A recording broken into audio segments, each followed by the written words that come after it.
carga, eu tenho E+, tenho E- e tenho fóton, por exemplo. Então, por que eu não poderia ter também um fóton mais, um fóton, quer dizer, você tem carga E+, vamos dizer, na época você tinha uma partícula neutra além do fóton, tinha um π0. Então, por que eu não poderia ter fóton mais, fóton menos e fóton zero? Então, eu poderia pensar que... E um massivo e outro sem massa dá E4. Esses dois aqui, aí mais um outro, e mais um, vamos dizer, um tipo Z0. Vamos botar um fóton zero linha, um fóton linha.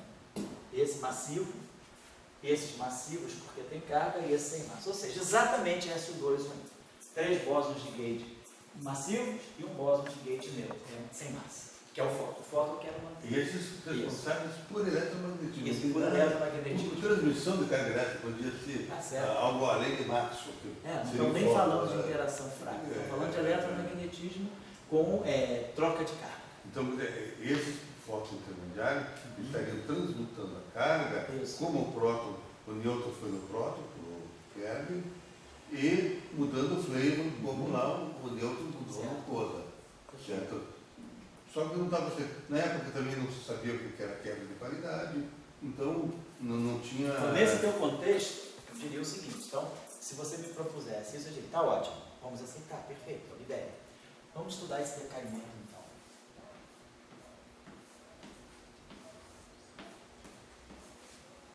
Vamos estudar esse decaimento. Esse decaimento é compatível com esse modelo. Já que você tem um gama mais carregado, então faz o trabalho cinemático. Não precisa nem fazer eletrodinâmica quântica.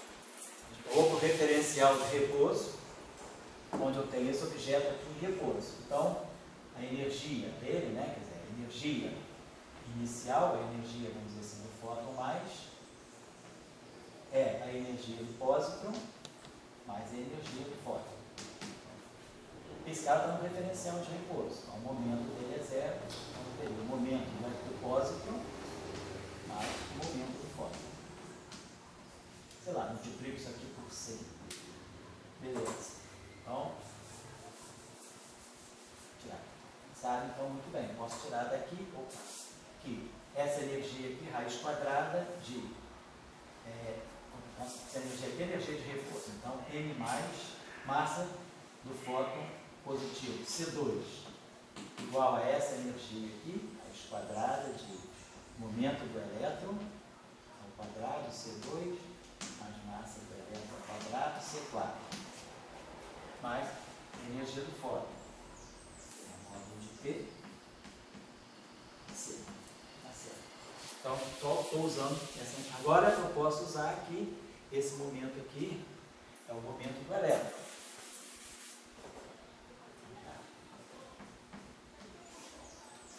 Então, daqui eu posso tirar uma informação, se esse decaimento acontece, eu sei exatamente com que momento o elétron vai estar saindo, né? E, bom, eu posso fazer esse experimento e tirar a cinemática dele. Depois, efeitos quânticos é outra coisa. Então, você pode...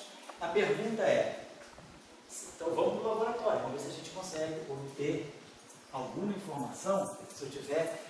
claro que eu não sei ainda quem é esse fóton mais, mas eu posso fazer, tentar ver se...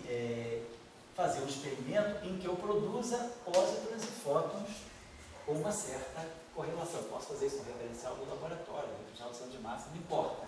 A pergunta é, se esse evento é possível, se eu tenho essa situação que você está falando, esse evento é cinematicamente permitido, conserva a carga elétrica, conserva a energia, conserva o momento, eu posso estudar esse decaimento, nem que seja do ponto de vista só da cinemática. Ponto 2.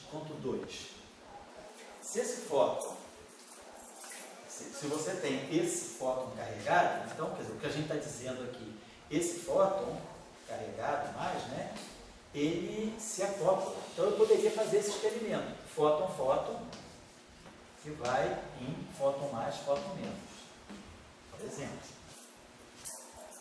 Então, eu teria uma série de experimentos. Isso aí estaria me dizendo que, claramente, que a eletrodinâmica não é linear.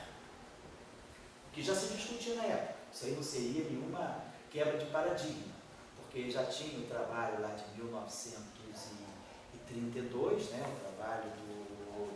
trabalho daquele, esqueci o nome do alemão, mas aí entrou já em cena justamente Euler Heisenberg em 1934, estudando, por exemplo, eletrodinâmica não linear, eletrodinâmica de Euler-Heisenberg, né? Que é essa eletrodinâmica, basicamente aqui. Maxwell mais aqui. Tem um parâmetro aqui, vai ser ligado, não sei se é um campo fundamental, aqui um campo crítico fundamental, tem um parâmetro aqui, crítico ao quadrado, e aqui a gente vai ter o termo FMI ao quadrado, mais FMI ao quadrado. Uma coisa assim. Aqui tem um parâmetrozinho também.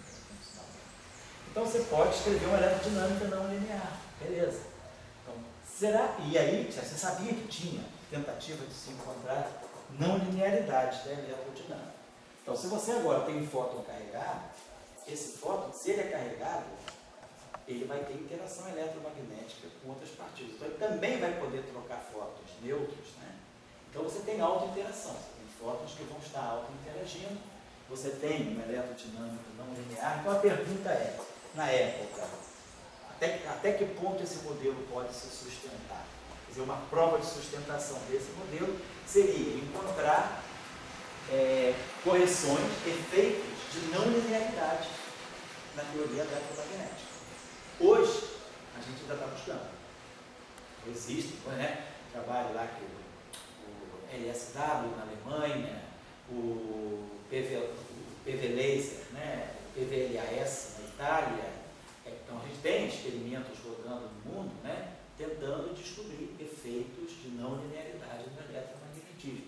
Então, eu acho, olha, que na época, assim, as pessoas, as cabeças, né, as melhores cabeças da época, que se reuniram todas naquele workshop de 1938 para escrever, para ver toda a física de partículas e campos que tinha sido produzida, né, até 1938, quando o Oscar Klein apresenta o trabalho dele de 5 dimensões, unificando todas as partículas conhecidas, né? Talvez seja bom você dar uma olhadinha nesse trabalho, que é historicamente interessante.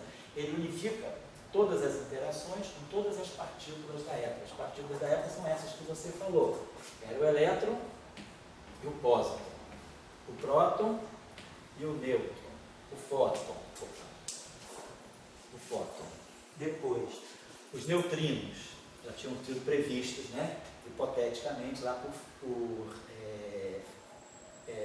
Pauli. Depois, o Π mais, Π menos e Π0, previstos por Yukawa. O mu mais, o mu menos, descobertos. Então, isso aqui, vamos dizer, isso aqui existe,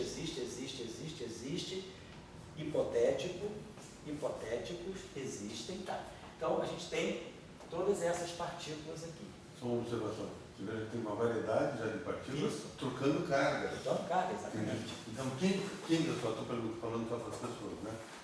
Quem não poderia ter esses 4 bósons ser os intermediadores dessa troca de carga em 1938? Isso que nós estamos querendo apenas enfatizar. Teria condição de você pensar isso. E aí, se pensar isso, se você tem bósons, então você só tem eletromagnetismo, e tem, então, estaria faltando aqui, seria um fóton carregado mais, um fóton carregado menos e um fóton neutro massivo, vamos chamar de gama-linha. Então, essas partículas aqui poderiam ter sido hipotetizadas, né? Por que em 1938 não pensaram nessas partículas? Não, a pergunta é, será que não pensaram? Agora, vamos nos colocar na década de 30, vamos nos colocar em 38. Que resposta aquelas pessoas poderiam ter para isso? Primeiro, aspecto de não linearidade do eletromagnetismo.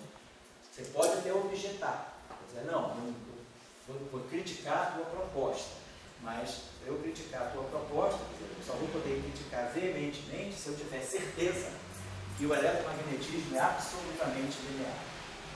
Agora, se eu começar a detectar efeitos de não linearidade no eletromagnetismo, pode não ser isso, mas pelo menos é uma porta aberta. Então, quer dizer, seria uma condição necessária, mas não é suficiente. E se você tem um eletromagnetismo, para você ter esse tipo de pensamento, você tem que ter necessariamente uma eletrodinâmica não linear. Mas mesmo tendo uma eletrodinâmica não linear, pode ser que isso não se sustente, porque é uma condição necessária, mas não é suficiente. Ponto 1. Ponto 2. Já que essa proposta é viável, vamos então fazer experimentos em que eu tenha, por exemplo, processos desse tipo. Esse processo. Vamos dizer, esse processo é mais difícil, porque até hoje não foi medido, mas eu poderia fazer o contrário. Eu poderia fazer gama mais, gama menos, que são partículas massivas carregadas, é mais fácil de eu preparar e de medir, interagindo e produzindo dois fótons. Então, vamos estudar esse processo. Então, se essas partículas, e aí o que você faria com esses processos? Você ia começar a tirar limites nos parâmetros. Você não sabe qual é a massa do fóton mais, né? Mas vamos dizer, você vai ter esse parâmetro, Você pode, então, com os dados que você tem, começar a colocar bounds em cima desses parâmetros. A massa do gama mais não pode ser maior do que tanto. Se ele existe, quer dizer, é isso que você faz em física de partículas experimental. Você cria um modelo maluco, e aí você depois, com os experimentos conhecidos e vigentes, você começa a colocar bounds nos parâmetros que você tem. Então eu diria, Rodolfo, que na época, eu não sei, a história não relata que eles tenham pensado nisso, mas eu acredito que eles possam ter pensado nisso. Quer dizer, primeiro, a não linearidade do eletromagnetismo. Segundo, os experimentos disponíveis na época, eles poderiam, você poderia falar, então, eu te cobro de você que está tendo esse modelo, que me passe, por exemplo, a seção de choque para esse espalhamento inelástico, que me passe, por exemplo, aqui uma estimativa do tempo de decaimento dessa partícula. Também, de repente, trabalhar com pósitron não é tão bom. Então, vamos pegar o gama menos e vamos ver o decaimento dele, não é menos em fóton. Por exemplo, eu poderia procurar um experimento com elétrons e fótons que puder, ou então até o contrário, fazer uma coisa mais viável ainda, bombardear elétrons com fótons para produzir um gama menos, num estado provavelmente virtual que depois decai. Então eu poderia perguntar, então vamos fazer um experimento que eu consiga ver se eu, através de fótons, né, altamente energéticos, na época que seria possível, bombardeando elétrons, né, se eu ganho um gama menos. Então vamos dizer, essa tua ideia, não é uma ideia maluca, uma ideia viável. Agora, para você sustentar essa ideia, você já teria naquela época condições de apresentar resultados que pudessem confirmar, vamos dizer, sustentar a tua proposta. É isso. Mas volta quando todas as coisas que você falou, os experimentos, são coisas racionais, eu chamaria de óbvio, são coisas porque a partir dali, daquelas coisas, tem gama mais, isso aqui. E por que eles não quiseram pensar? Vamos dizer, agora eu vou dar a minha opinião histórica. Eu não sei se eles não quiseram pensar. Os registros, né, pelo menos tudo que a gente conhece, né, sobretudo nessa conferência que foi feita em Varsóvia, na conferência de 38, que foi tudo que, vamos dizer assim, foi o ápice, né, da ressonância antes da Segunda Guerra Mundial, não se discute isso ali. O Oscar Klein, pelo contrário, ele vai até a dimensão. O trabalho mais próximo disso, talvez, fosse o trabalho do Klein. Eu vou te dar o xerox dele para você ler, vou te dar o artigo para você ler. Mas ele pensou muito mais em unificação e em ir para a dimensão mais alta, ele vai para 5 dimensões, do que propriamente pensar que você teria bósons intermediários. Né? Na verdade, até na época, a ideia do Yukawa era justamente pensar que esses mesons pi intermediassem essas interações entre prótons e nêutrons. Então já se tinha uma proposta aqui, não de partículas vetoriais, mas de partículas escalares. Então os mesons pi apareceram como possíveis mediadores da interação nuclear aqui. Mas por que não isso aqui? Né? Então isso aí é uma coisa que é possível de ser preciso pensar. Talvez tenha sido a limitação experimental da época que tenha impedido, né, dessas ideias irem à frente. E a gente continua, né, até hoje, né, tentando procurar efeitos nucleares. A parte experimental eu até entendo. Limitação são as coisas que a gente viu, uma dúvida. Mas vamos dizer, o pessoal teórico, por que eles não foram? Eu não sei responder, mas eu tenho uma resposta para mim. Sim, sim. Primeiro, vou dizer, o Euler Heisenberg já tentou a não linearidade. Eu acho que o Euler Heisenberg ele teve um sucesso muito relativo. Teve um sucesso, mas não. E daí a QED também começou a crescer. Em 49, 50, ela explodiu, resolveram a QED. E daí, lá em 53, a QED já era perfeita, a 10 ordens decimais. Por que mexer na QED? Acho que, digamos, com o decorrer de pouco de tempo, se tornou intocável. Nós já estamos em 1953, 54, aquele era perfeito até a terceira casa decimal. Hoje ela vai até a 11ª, ali até a terceira. Mas eu acho que, digamos, de alguma maneira, não entendo bem a época, estou perguntando. Não, só por até aquele se foi tornando intocável. Agora eu vou dar a minha opinião. A minha opinião, volta à questão do eletromagnetismo gay. A minha opinião, o pessoal não entendeu o Dirac. Dirac era gay. Não era. Porque, na minha opinião, Dirac, gay é quando você tem 3 gêneros. Sei que eu entendo. Então, o Dirac, ele entendeu que havia criação e destruição de partículas. Então, ele disse, isso aí é um ponto fundamental.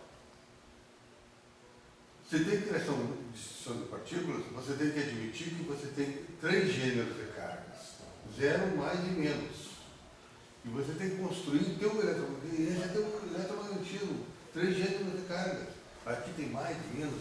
E daí tem todas as múltiplas, os gráficos de Feynman, todos que não eram bem da época, né?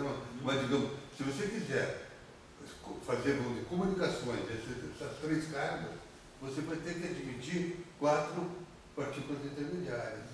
Mas daí tem um pensamento forte, que eu acho assim, sempre quando a gente faz, o problema qual é o pensamento forte? O pensamento tem muitos. O pensamento forte do Einstein, que a velocidade da luz era uma constante. Daí ele tirou a constante restrita e foi buscar a geral. Então, esse era o pensamento forte dele. Assim. Eu acho que era para nessa época, depois do Dirac, ter um pensamento forte que o eletromagnetismo são 3 cargas. Sei. Eu acho que não houve esse pensamento forte. Essa é a minha opinião. Tá certo. Assim, legal. Então, acho que cada um... Mas então, só complementando para as pessoas que estão vendo, esse W mais, W menos, 0, a gente está fazendo como se fosse gama mais, gama linha, só para...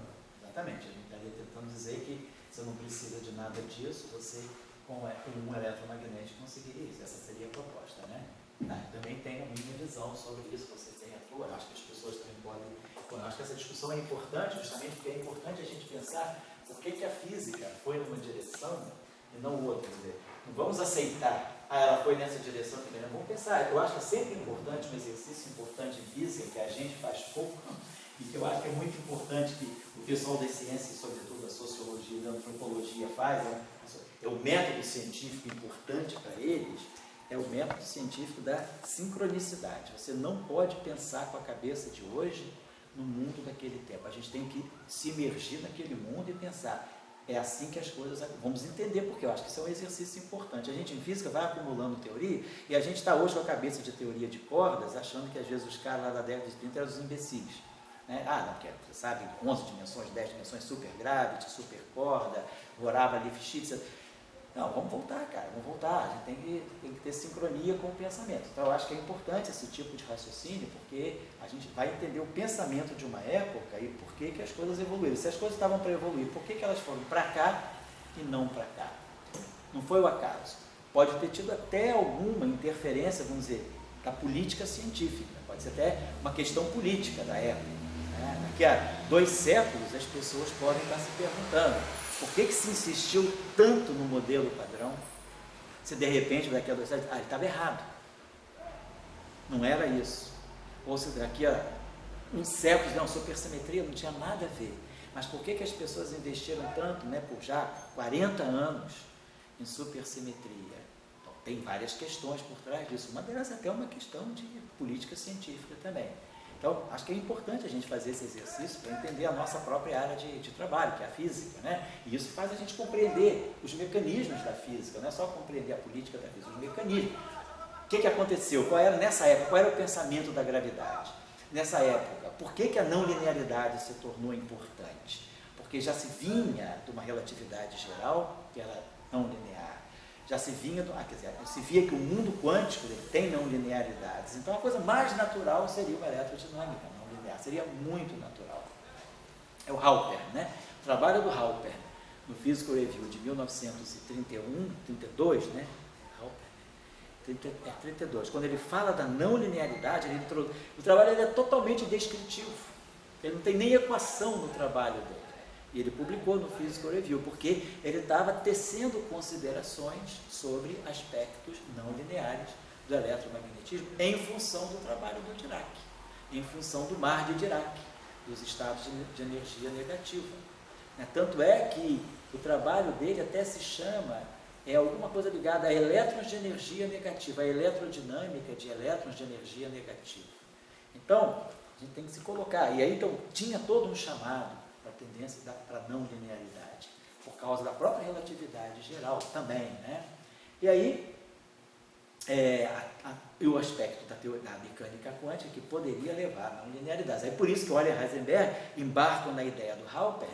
Em 1934, eles fazem a eletrodinâmica de Euler e Heisenberg e, ao mesmo tempo, aparece o trabalho do Bright Wheeler, que é o gama-gama é mais é menos. Então, havia um pensamento já em torno da não linearidade. E aí, é por isso que eu estou me colocando nessa discussão, porque nessa época, então, você já tinha condição, já se estava pensando no eletromagnetismo não linear, que é o que pode acontecer aí, quando você tem fótons carregados, né? Fótons carregados vão gerar campo. Então, além do fóton estar trocando a interação, ele também gera interação, ele também gera campo. Então, você tem uma alta interação, naturalmente. Então, isso é fundamental, a gente entender por que você pensou. Não é um eletromagnetismo não linear com 4 fótons? Sei. Não, pois é, será que tudo que está em jogo aí não é? Eu acho que tem várias questões de jogo. Tem a questão das escalas, das interações, que a gente aprendeu muito, né? Assim, a classificar as interações pelas escalas. Então, você tem escalas de comprimento que caracterizam as interações, seções de choque, né? Processos, né? Eletromagnéticos, processos fracos, processos fortes, que tem uma certa hierarquia de seções de choque, alcance das interações, né? Tempos de processamento daquela interação, a interação eletromagnética na faixa dos 10 a menos 16, 10 a menos 18 segundos, a interação fraca forte 10 a menos 23 segundos, a interação fraca pode ser 10 a menos 6, 10, tem uma escala muito mais ampla. Então, você também pensa que, como a natureza te mostra que as interações que você percebe como diferentes têm escalas muito diferentes, então você também tenta associar descrições diferentes para cada interação. Daí surge o modelo padrão SO3 para uma coisa, SO2 para outra, o 1 para outra, depois todo mundo se junta num modelo único, né? Então eu acho que é um pouco como a física foi se organizando, acho que é para a gente pensar um pouco sobre isso também, né?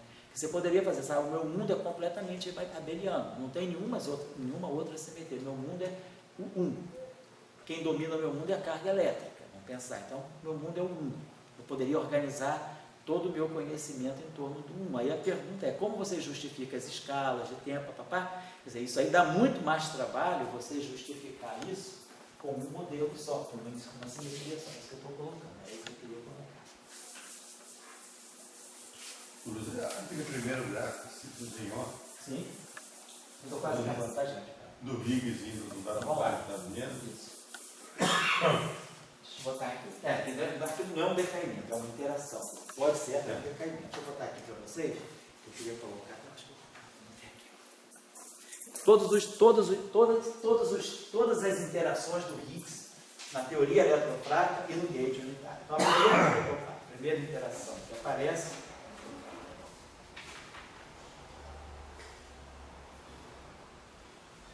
É essa aqui. Olha. O Higgs.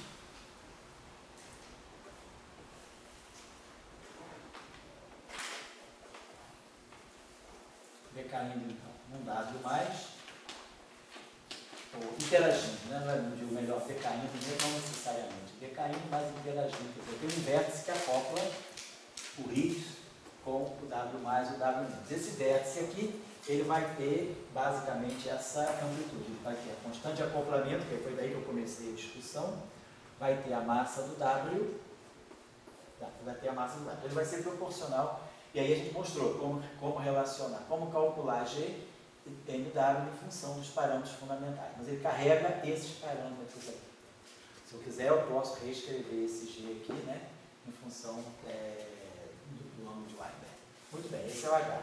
Depois eu posso ter o decaimento, uma interação do Higgs também com dois E0.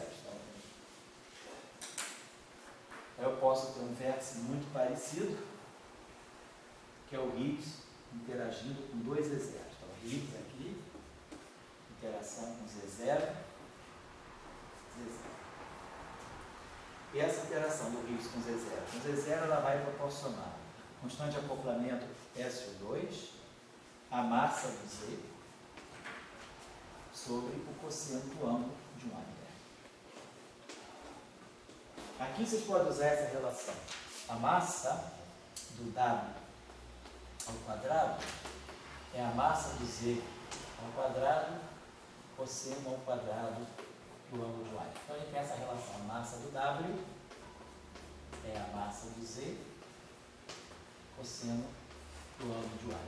Essa relação a gente tem. Então eu posso substituir, por exemplo, o cosseno pela massa do W sobre a massa do Z. Eu posso escrever isso aqui também como sendo G, massa do Z ao quadrado, sobre a massa do W.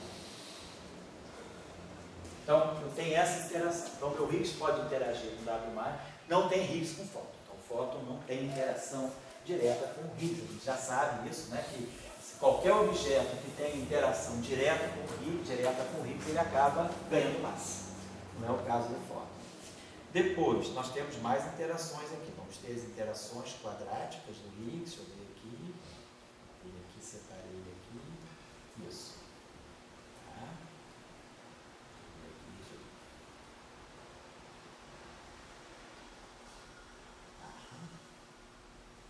Essa aqui. Aí eu vou ter uma interação assim.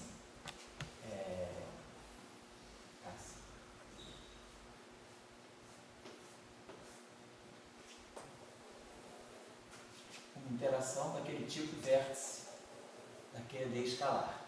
Dois Higgs, né? Quer dizer, aqui eu tenho uma linha só de Higgs. Então, Higgs, W+, W-. Posso ter uma interação direta desses bósons assim. E aí, essa interação aqui, ela é dada por G2 sobre 2 cosseno ao quadrado θ W. É uma interação característica também do Higgs. Ele pode se acoplar com dois, não só com um Higgs, né? Dois Higgs. Isso aqui vem justamente do vértice da QED escalar. Vem daquele fato que a derivada covariante do Higgs ela vai envolver o BMA, sigma A, Higgs, tá? E aí, do outro lado, eu vou ter BMA, MB, sigma B. Então, eu tenho um vértice que acopla dois Higgs com dois Bs. E aí, a gente sabe que os Ws saem dos Bs e os E0 também saem dos Bs. Então, agora a gente vai ter um vértice. Deixa eu apagar isso aqui. Vou botar essa constante aqui em cima. Esse vértice aqui, ele carrega G2 sobre 2 cosseno ao quadrado. E aí agora a gente vai poder ter um vértice que vai ser o Higgs com os dois Ws, né? Então eu vou poder ter um vértice semelhante, esse aqui com dois S, perdão.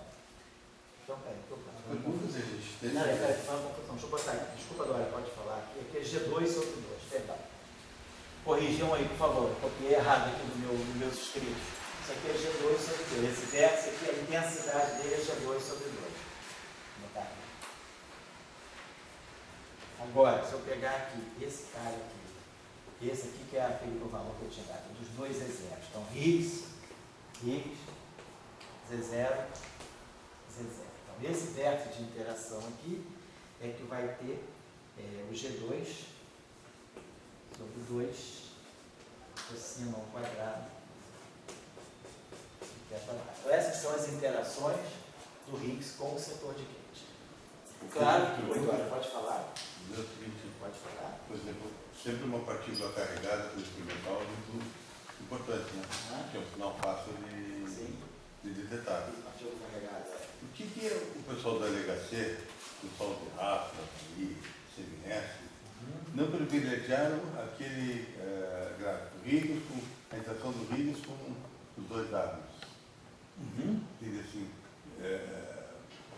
para mim esse seria o que eu vi que existe, os W são coisas comuns no laboratório, né? Não a interação do Higgs com os dois W. Claro. Não. Esse decaimento é um decaimento bem... Para mim, se o Higgs mostrasse isso aí, primeira luz. Mas a questão é a seguinte, Dória,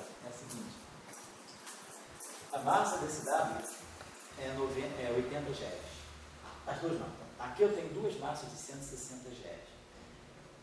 O Higgs, por que esse decaimento não é possível? Porque, claro, em princípio você poderia procurar por esse decaimento. Se a massa do Higgs fosse superior, porque aí é uma questão de conservação de energia em momento. Se essa partícula aqui é massiva, vai para o referencial de repouso dela. Então a energia inicial é NHC2, a energia do Higgs. Agora, eu vou ter a energia do W mais a energia do W menos. Que é a energia do W mais, né?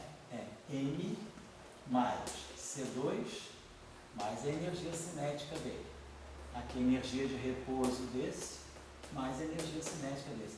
A soma das energias de repouso aqui já é maior do que essa energia. Então esse decaimento é proibido por conservação de energia em momento. Não, então você teria... Não, claro que você procurou também por isso, né? Mas aí você não viu nenhum decaimento que pudesse ser daqui, quer dizer, por que não acontece isso? Então começa a indicar a ausência desse decaimento, deve estar indicando para você que a massa do Higgs é menor do que a soma das massas dos W, porque se fosse maior, esse decaimento certamente poderia aparecer, e esse decaimento seria até dominante, porque o decaimento ele não tem looping, então ele não é proporcional a H cortado, ele é um decaimento a trileve, é um decaimento semiclássico, ele é dominante, ele é mais forte do que os decaimentos quânticos, os processos de looping, porque os processos de looping envolvem potência de H cortada. Então, isso já dá uma indicação, mas claro, vamos dizer, esse processo aqui não é possível porque as massas... Mas não seria possível se o Higgs tivesse também uma energia cinética. Não, mas você pensa o seguinte, tudo bem, mas é um efeito aí isso é um efeito de referencial. Vai para o referencial de repouso, que aí você não tem como. Vai para o referencial de repouso da partícula, porque você não tem como produzir, né, essas duas partículas a partir dessa. Então você pode dizer, claro, se você tiver com energia cinética, você vai para um outro referencial. Não, o referencial de repouso que você vê que você não tem espaço de fase para esse decaimento. Eu acho que isso é um dado importante. Então, tudo bem, mas esse processo está lá. Então, ele só vai poder existir. É a mesma coisa na QED. Por que na QED nós temos o vértice fóton, elétron, elétron. Eu posso ter elétron, e aí aqui eu poderia ter elétron, fóton. Então, eu poderia perguntar, será que um fóton não poderia decair num par elétron-pósito? Poderia ter isso aqui. Então, do ponto de vista do vértice, ele existe, está aqui, é uma interação, mas você poderia pensar assim. Você poderia pensar que você tem um fóton, e esse fóton aqui se materializa num par de elétron-pósito. Então você tem um fóton aqui, isso aqui é o elétron, e isso aqui é o pósito. Então, do ponto de vista do vértice, ele existe, está lá na QED. Então ele é proporcional à carga aqui. Por que ele não acontece? Conservação de energia em momento, proíbe. Um fóton cair num par elétron, claro, dois fótons não, isso aqui é o bright wheel, isso aqui é possível. Aqui você conserva energia em momento, mas aqui não, aqui você não consegue conservar energia em momento. Então a mesma coisa está acontecendo aqui. Então a gente tem os vértices, que poderiam ser os vértices dominantes da trilésio, mas aí é uma questão de conservação de energia em momento. Então, os vértices, a mesma coisa aqui. Quando o Higgs decai em 2 etéreos, ele não está decaindo por esse processo também, porque esse processo aqui não é possível. Ele vai decair por processo de correção radiativa, vai cair por processo de looping. E o Higgs decai em 2 etéreos, não nesse processo, porque esse processo também é proibido. Se eu tivesse um processo assim, por exemplo, um Higgs vindo com um Z0, esse aqui de baixo, dá um Z0, e esse Z0 cai em 2 W mais e W menos. Também não tem espaço de fase para isso. O Z0 ele tem massa 90, e o outro 2 tem a soma dos dois é 160. Professor, mas essas considerações cinemáticas não valem para os estados iniciais e finais, independente da correção que tiver no meio? Digamos que você está querendo dizer que é possível, através de processos radiativos, esse decaimento acontecer. Sim. Aquela análise cinemática que você falou, na minha opinião, é absoluta, digamos assim. Não importa o que aconteça, você Vocês têm o estado inicial e o estado final. Sei, não. Se a massa é menor do que a... Não, está acontecendo. Deixa eu apagar aqui. Não sei se eu consegui isso. Não, então não conseguiu. Claro, se você tiver um processo, estou dizendo aqui, você tem. A questão é que você. Vou botar aqui, deixa eu escrever aqui esse gráfico, vamos pegar esse gráfico aqui, o Higgs, vamos dizer que ele se acopla, e vamos colocar assim, ele se acopla aqui, esse processo aqui é possível.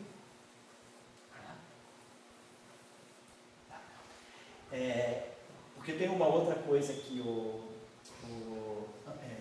Fernando, né? José Fernando, né? É o seguinte, quando esse decaimento aqui é possível, na verdade, o Higgs, quando decai em dois, o decaimento que foi medido, na verdade, não é o Higgs decaindo em dois Z0, tais quais esse aqui, é o Higgs decaindo, o processo é esse aqui, é um Z0 star, vou explicar o que é isso, o Z0. O Higgs, ele decai num Z0 virtual, que é importante, você aí pode produzir um Z0 virtual, que esse Z0 virtual não é uma partícula física, esse Z0 star, ele não tem a massa de 90 GeV. Então você vai ter um decaimento em que você quando reconstrói o modo, o que você vai observar lá no final é um Z0 que saiu.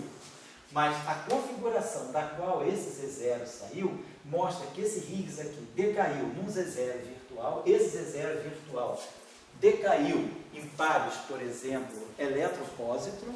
Então o que você vai medir no final é um jato de elétrons pósitrons que você sabe que reconstitui o Z0 star e o Z0 que você mediu. Então, o processo de decaimento do Higgs, quando a gente fala dois Z0s, a gente não está dizendo necessariamente que é esse Z0 físico mais esse Z0 físico. O Higgs decai em dois Z0, quer dizer, um Z0 virtual e um Z0. Esse Z0 sai, que é o de 90 GeV. O Z0 virtual é um Z0 produzido no processo tipo assim, é como se você tivesse alguma coisa que você estava querendo desenhar justamente aqui. Deixa eu botar assim. Então, ele decai, ele pode ter aqui, esse Z, vamos dizer aqui, ele vai decair nesse Z0 aqui, esse Z0 aqui, assim, vou poder fechar aqui, aqui eu tenho um outro Z0, aqui eu vou ter esse, vamos botar aqui, eu tenho esse loop aqui, então isso aqui é um loop de Young-Mills, isso aqui é o loop H, isso aqui é o vértice do H com Z0, então esse Z0 aqui é o Z0 físico que eu vou acabar medindo. Esse Z0 aqui seria o Z0, meu Z0 virtual. Esse meu Z0 virtual aqui eu vou ter, então posso ter aqui um Z0, tá? Também de novo, só posso ter aqui um Z0, com licença, aqui, posso ter um W mais, não? E aqui um W menos, e aí esse W menos está decaindo no elétron neutrino. Então o que você está medindo, na verdade, esse Z0 e esse par de elétrons. Agora, esse decaimento do Higgs, o que aconteceu, o vértice do Higgs, ele decaiu num Z0 star e num Z0. Esse Z0, ele se propagou e saiu como estado físico.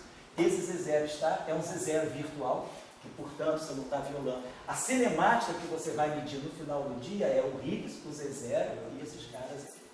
Então o que importa é só como ele conecta os diagramas. Pois é. A gente está falando dele. Isso. Esses vértices, o que é importante para esses vértices é para a gente ver como ele conecta para formar o diagrama que vai ser o final. Certo? Mas a tua observação é muito boa. É importante eu ter. Que a gente não vai dar volta, Z0, mas quando a gente fala isso, na verdade é isso aqui. Esse Z0 é virtual. E aí ele decai em coisas que você vai observar como jatos fermiônicos, por exemplo. Certo? Então, esses são os processos que já estou acabando, tá? A interação do Higgs com... Agora, eu tenho a interação do Higgs consigo próprio também. Né? Vou apagar aqui rapidinho. Só lembrar que aqui nas minhas notas eu não coloquei, mas eu vou colocar aqui rapidinho, que é uma coisa rápida, fácil.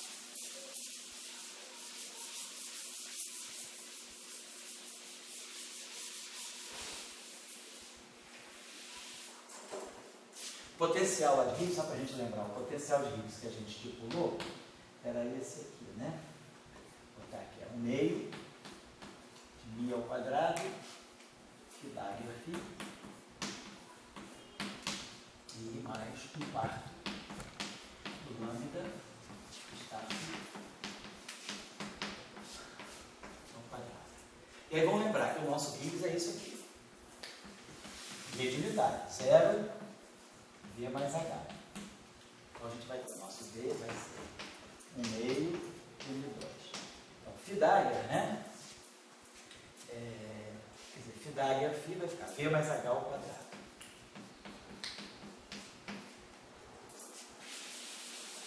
E aqui nós vamos ter mais lambda sobre 4, V mais H, a quarta potência. Então aqui a gente faz aquela história que a gente já falou, vai ter uma constante, vai ter o termo linear, que a gente então vai ter 1 meio de μ2 H ao quadrado. Então vai ter o termo quadrático, o termo linear e o termo constante. O termo linear vai ser o coeficiente dele é 0, porque vai ser o mínimo. E aqui nós vamos ter mais lambda sobre 4, então nós vamos ter os termos interessantes. Aqui vai ser a quarta potência, depois isso aqui vai ser a terceira potência esse linear, depois nós vamos ter um termo que é 6 V2H2 mais 4VH3 mais H4. Então, claro, esse termo quadrático e esse termo quadrático a gente já viu, se somam para dar a massa do Higgs. A gente já viu isso, já tinha até tirado a massa do Higgs da outra vez. Interação. Eu vou produzir uma interação cúbica. Então vai aparecer uma interação que não tinha no modelo anterior. Ela vai ter lambda sobre 4 vai cancelar, lambda V H3. Então, eu posso, por exemplo, relacionar esse V aí, né, posso pensar o seguinte, V2, ou V, por exemplo, para nós, a raiz quadrada de menos μ ao quadrado sobre lambda. E esse μ ao quadrado é a massa do Higgs. Então, isso aqui é a raiz quadrada de massa do Higgs ao quadrado sobre lambda. Então, esse nosso V, ele é a massa do Higgs sobre a raiz de lambda. Esse é o nosso V. E aí, lambda V vai ficar raiz de lambda vezes a massa do Higgs. Então, a gente vai ter um vértice que vai acoplar. Então, eu vou poder agora ter um vértice que é o seguinte, é Higgs.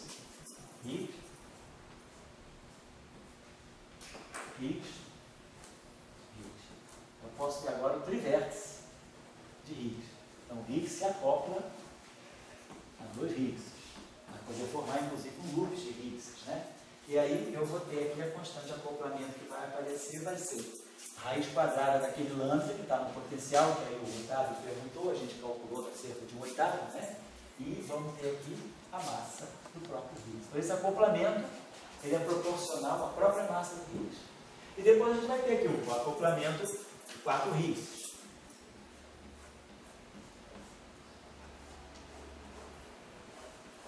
Então, eu tenho Higgs. Esse acoplamento aqui é lambda. Então, temos esses. Então, isso é o setor de Higgs com o próprio Higgs.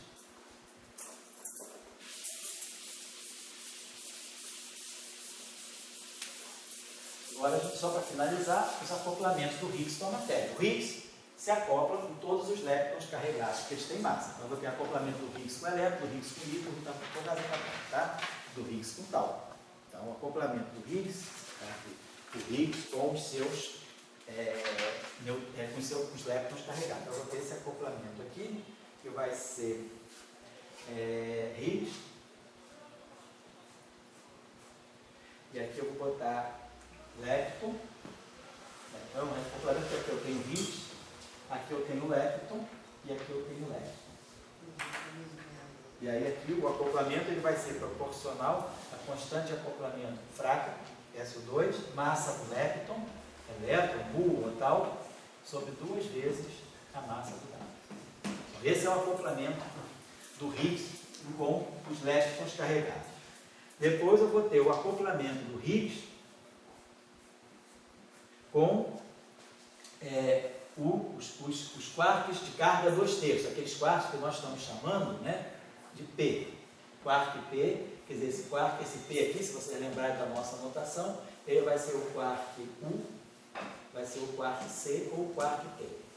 Então eu tenho o acoplamento do Higgs com os quarks de carga 2/3, os quarks superiores. E aí o acoplamento é G, massa do quark considerado, sobre 2 vezes mW. É um padrão da massa do lepton. e depois, quando eu fizer aqui com o quarto inferior, vai só aparecer. Se for P, vai aparecer P. Se for o quarto inferior, vai aparecer, que é o padrão de acoplamento de um caule. Então é Higgs, o quarto inferior, que é o quark N. Então esse quark N aqui, ele é o D, o S e o B. E aí a constante também é G, massa do quark N, sobre 2 vezes a massa do átomo. Então esses são todos os acoplamentos que o Higgs faz. Eu disse ali que o Higgs não dava para ele cair no W mais, né? Agora no campo dos vértices não poderia, né? Pode decair. Pois é, o que tem sido medido. Agora se mediu justamente isso que eu estava falando, esse resultado que eu falei com vocês no domingo, né? Desse físico Léo, você está começando a mexer agora, né? São o que foi medido, né? Porque Dória, medindo elétron positivo numa máquina de prótons, é difícil de você isolar. Porque você produz muitos elétrons, então é difícil de você ver, mas os caras agora já conseguiram ver o decaimento, por exemplo, do Higgs em tal mais, tal menos. Porque o elétron, ele é muito leve, e o elétron interage muito. Sem loop. Então você já começa a ter agora, olhar os decaímentos. Então você pode ter um decaimento em 4 leptons. Você pode ter um decaimento assim, é mais, é menos, tal mais, ou no mais, no menos, por exemplo. Dá para calcular a constante de... Dá para medir a constante de acoplamento de cálculo? Nesses aí? Pois é, o que o pessoal está buscando nesses acoplamentos? Porque o que falta medir no Rio agora são as constantes de acoplamento. Já mediu a massa, tempo, spin, paridade, agora começa a ter que se mexer as constantes de acoplamento. E para isso, os decaimentos de trilevel são importantes. Então agora a gente vai começar, quer dizer, então agora você já tem decaimentos que foram medidos, foi, como a gente falou, fóton, os de 2012, que antes do Higgs, quando o Higgs fechou, quando o LHC fechou o primeiro run, que se mostrou em 2012, que se publicou, né, que deu resultados de 2012, foi Higgs, fóton, Higgs, Z0 star, Z0. Fechou. Run 2. Aí agora já se tem Higgs, W mais, W menos, Higgs, tal mais, tal menos. E agora já está se começando a medir, procurando Higgs, 4 leptons. É mais, é menos, no mais, no menos, é mais, é menos, tal mais, tal menos, tal mais, tal menos, tal mais, tal menos. A questão mesmo é experimental. Agora o lepton tal, ele é mais fácil de medir porque ele é um lepton muito mais macio. Carregado e mais macio. Então é mais fácil chegar, ele se perde menos no background do que, por exemplo, o elétron clássico. Então é isso. Então agora, Dória, está se chegando na fase dos decaimentos a trilevel, que são importantes, por quê? Porque são decaimentos mais robustos, porque não passam pelo processo de loop, não tem as potências de H cortado. Então eles dão um resultado interessante. Então é isso, eu queria terminar por aqui. Ainda parece uma brincadeira, eu não consegui chegar. Quando eu boto isso aqui, já é a terceira aula, a segunda que eu coloco e não chego. Mas eu peço desculpas a vocês, eu prefiro, para liberar vocês, encerrar o curso hoje, tá? Deixar vocês à vontade, mas na semana que vem eu vou estar aqui com o tchau, que eu vou gravar, provavelmente são 2 aulas, ou então uma aula longa, talvez uma aula de 4 horas só sobre neutrino, massa de neutrino e as oscilações de neutrino. Essa aula, ficando gravada na semana que vem, eu comunico a vocês por e-mail, tá bom? Mas se alguém quiser vir, não é proibido. Otávio, que não falta nada. Você também nunca falta. Se quiserem vir, é só combinar comigo, eu marco num dia que vocês possam vir. Mas aí a gente faz uma aula de 4 horas. José Fernando deve ir para o sul daqui a pouquinho. Ah, vai ficar no Rio? Ah, então ótimo programa para o Natal. Maravilha. Fica sozinho. Então a gente marca a semana que vem, eu marco por e-mail com vocês. Eu vou ter que avisar o grupo que eu vou ter que dar uma aula mais longa para quem está assistindo o curso de longe. E aí no domingo eu passo o e-mail para vocês correndo, só para lembrar que a gente pode fazer aula talvez na quarta-feira, não sei, a gente vê lá. Aí eu faço uma aula assim, tipo de 4 às 8, com um intervalinho bom, tá?